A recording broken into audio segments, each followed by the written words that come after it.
Bem-vindos a mais uma aula do nosso curso de programação. Hoje iremos tratar sobre operações em vetores. As operações de vetores mais comuns que a gente utiliza primeiramente, a gente pode começar trabalhando sobre a begin e a end. Como elas funcionam? Você coloca o nome do seu vetor, ponto, e a função. Então, x.begin, ela vai o quê? Retornar um iterador apontando para o primeiro elemento no vetor. O que significa isso? Que ela vai retornar um ponto, ela vai estar sempre mostrando o primeiro elemento, no caso, o zero, quando você começa a preencher. Então, como ele vai estar mostrando o primeiro elemento, então, digamos que você está preenchendo um vetor, e tipo aqui no caso, ó, x.end, ele vai estar retornando, apontando para o elemento teórico que segue o último elemento do vetor.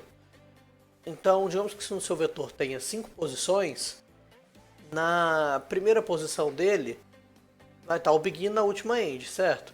Então, se você quiser, você consegue fazer um for, que ele vai iterando, vai aumentando, da primeira até a última para você poder preencher. Então, você pode fazer um for, que vai de x.begin, ponto e vírgula, x.end, x++. Entendeu?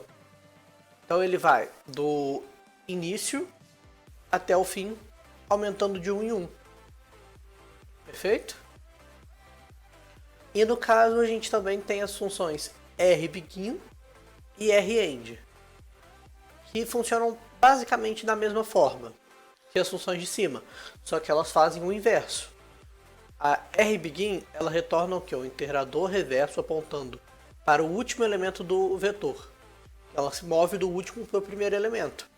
Então é a mesma coisa. A rbegin começa lá no último e vai diminuindo. Perfeito? E o rend começa no primeiro e vai aumentando. Agora a gente já tem outras duas opções que são muito boas, porque às vezes, digamos que você declare seu vetor de tamanho n, e o n ele seja escrito pelo usuário, a pessoa vai lá e escreva o tamanho do vetor que ela precise. Aí você, putz, qual que é o tamanho desse vetor que a pessoa escreveu? Aí você digita lá, ó, x.size. O que ele vai fazer? Ele vai retornar o tamanho do vetor, ele vai retornar quantas casas tem esse seu vetor. Certinho?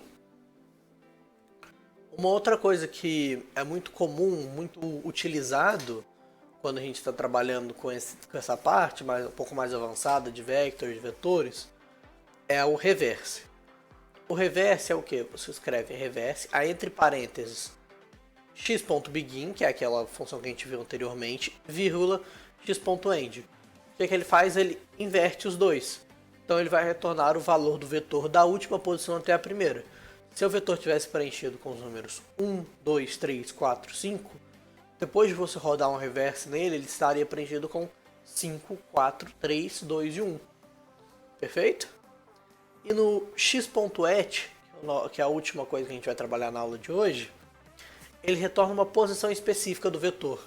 Então, se eu escrevo x.et, aí aqui entre parênteses eu escrevo o número 3, ele vai me retornar a terceira posição do vetor. Então ele vai me retornar o quarto valor do vetor, porque 0, 1, 2, 3. Então se no caso um vetor tenha 4 posições, ele vai me retornar a quarta posição do vetor, perfeito? Caso eu escreva aqui o número 3.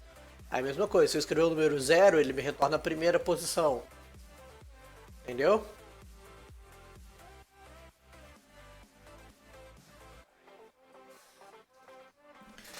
E assim encerramos mais uma aula.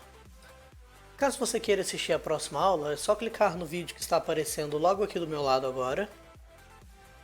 E bons estudos e nos vemos no próximo sábado.